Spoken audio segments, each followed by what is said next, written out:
സംസ്ഥാനത്ത് തീവ്ര മഴ മുന്നറിയിപ്പ്. ഇടുക്കിയിലും പത്തനംതിട്ടയിലും ഓറഞ്ച് അലർട്ട്. 7 ജില്ലകളിൽ അതിശക്തമായ മഴയ്ക്ക് സാധ്യത.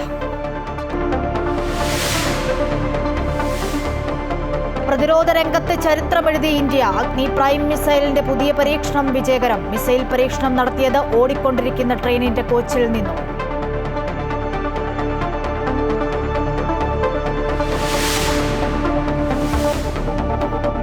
NSSനെ അനുനയിപ്പിക്കാൻ കോൺഗ്രസ്. പെരുന്നയിലെത്തി ജി സുകുമാരൻ നായരുമായി നേതാക്കൾ കൂടിക്കാഴ്ച നടത്തും. ശബരിമല യുവതീ പ്രവേശനത്തിൽ ശക്തമായ നിലപാടെടുത്തത് തങ്ങളെന്ന് NSSനെ ഓർമ്മിപ്പിച്ചു കോൺഗ്രസ് നേതാക്കൾ.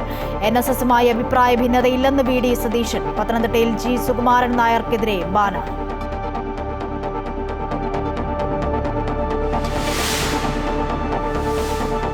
Wayanad DCC president ND Appachan രാജിവെച്ചു. സ്ഥാനമൊഴിഞ്ഞത് ഗ്രൂപ്പ് തർക്കങ്ങൾക്കും വിവാദങ്ങൾക്കും പിന്നാലെ. പകരം ചുമതല TJ ഐസക്കിന്.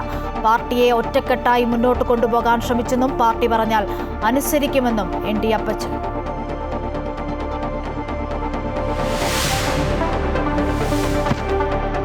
West ഇൻഡീസിനെതിരായ test cricket പരമ്പരയ്ക്കുള്ള Indian ടീമിനെ പ്രഖ്യാപിച്ചു. ശുഭ്മാൻ ഗിൽ നയിക്കും. രവീന്ദ്ര ജഡേജ വൈസ് ക്യാപ്റ്റനാകും. ജസ്പ്രീത് ബുംറ ടീമിൽ തിരിച്ചെത്തും.